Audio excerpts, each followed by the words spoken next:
ನಾವು ಏನು ಬೇರೆ ನಾವು ಕಲ್ಚರಲ್ ಪ್ರಾಕ್ಟೀಸಸ್ ಅಂತ ಕರಿತೀವಿ, ಅಂದ್ರೆ ಬೇರೆ ಒಂದು ಕ್ರಮಗಳನ್ನ ಏನು ಅನುಸರಿಸದಲೆ ನೀವು ಡೈರೆಕ್ಟ್ ಆಗಿ ಈ ಸರಿ ಭತ್ತ ತೆಗೆದು ನೀವು ಅಡಿಕೆ ಗಿಡ ಹಾಕಿದ್ರಪ್ಪ ಅಂದ್ರೆ ಬೇರೆ ಬಿಡ್ಕೊಳಕ್ಕೆ ಅವಕಾಶ ಆಗೋದಿಲ್ಲ. ಸೊ ಅಡಿಕೆ ಗಿಡದ ಬೇರುಗಳು ಬಹಳ ಸೆನ್ಸಿಟಿವ್, ಅಂದ್ರೆ ನಮಗೆ ಆರ್ಡ್ ತಾನೇ ಏನು ಕ್ರಿಯೇಟ್ ಆಗಿರುತ್ತೆ. ಸೊ ಅದು ನೀರನ್ನ ಹಿಡಿದಿಟ್ಕೊಳ್ಳೋದ್ರಿಂದ ಈ ಒಂದು ಅಡಿಕೆ ಗಿಡದ ಬೇರು ಕೊಳೆಯಕ್ಕೆ ಸ್ಟಾರ್ಟ್ ಆಗ್ಬಿಡ್ತದೆ. ಸಾಲಕಟ್ಟೆ ಗ್ರಾಮದಲ್ಲಿದ್ದೇವೆ, ಹರಿಹರ ತಾಲೂಕು, ದಾವಣಗೆರೆ ಜಿಲ್ಲೆ. ಇಲ್ಲಿ ನಾವು ರೈತರನ್ನ ಜೊತೆಗೂಡಿಸಿ ಅನೇಕ ಸೋದರ ಇಲಾಖೆಗಳ ಸಹಯೋಗದಲ್ಲಿ ಮತ್ತೆ ಯೂನಿವರ್ಸಿಟಿ, NBIR ಸೈಂಟಿಸ್ಟ್, ಕೃಷಿ ವಿಜ್ಞಾನ ಕೇಂದ್ರದ ಸೈಂಟಿಸ್ಟ್ ಎಲ್ಲವೂ ಸೇರಿ ಮತ್ತೆ ಪ್ರಗತಿಪರ ಕೃಷಿಕರು ಈ ಕಾರ್ಯಕ್ರಮದಲ್ಲಿ ಭಾಗವಹಿಸಿ ಬಹಳ ಯಶಸ್ವಿಯಾಗಿ ಕಾರ್ಯಕ್ರಮವನ್ನು ನಡೆಸಿಕೊಟ್ಟಿದ್ದಾರೆ.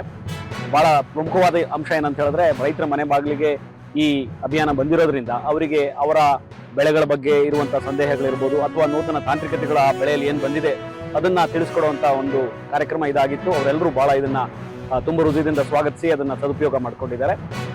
ಯಾವ್ಯಾವ ಇಲಾಖೆವಾರು ವಿಜ್ಞಾನಿಗಳಿದಾರೋ ಎಲ್ಲರೂ, ಅಂದ್ರೆ ನಾನು ತೋಟ ಮಾಡಿರ್ಬೋದು, ಮತ್ತೊಬ್ರು ಮೀನು ಮಾಡಿರ್ಬೋದು, ಮತ್ತೊಬ್ರು ಭತ್ತ ಮಾಡಿರ್ಬೋದು, ಅವ್ರವ್ರಿಗೆ ಸಂಬಂಧಪಟ್ಟ ಇಲಾಖೆಯವರು ಮನೆ ಬಾಗಿಲಿಗೆ ಬಂದಿರೋದ್ರಿಂದ ಇದು ರೈತರಿಗೆ ತುಂಬಾ ಅನುಕೂಲ ಆಗಿದೆ.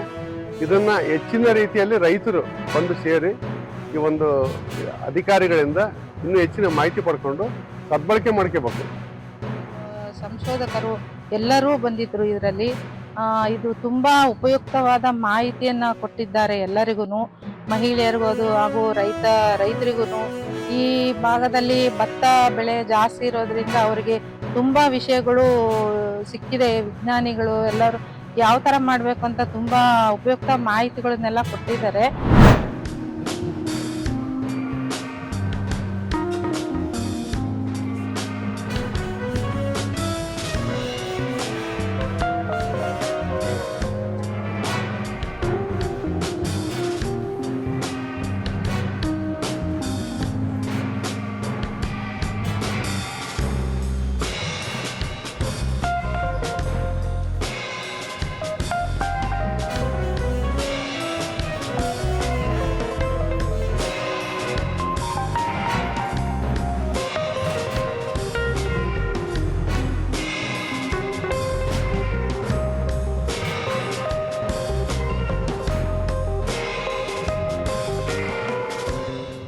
ನಮ್ಮ ಕರ್ನಾಟಕ ರಾಜ್ಯದ ಜನಪದ ಕಲೆ, ಅದರ ಬಗ್ಗೆ ಅದನ್ನು ಪ್ರಿಸರ್ವ್ ಮಾಡೋದು, ಪ್ರಮೋಷನ್ ಮಾಡೋದು ಅದೆಲ್ಲ ಮಾಡ್ತಾ ಇದ್ದೀವಿ.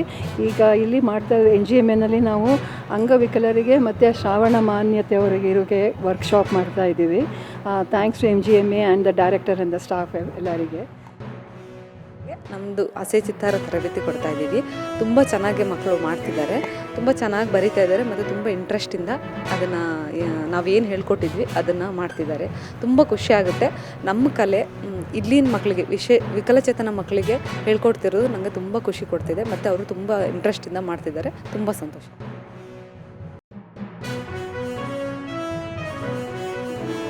I'm feeling wonderful actually because Chitara art I've been introduced many years back, but I never learnt it, and there are very few workshops in Bangalore happening, so this is a wonderful initiative, I would say.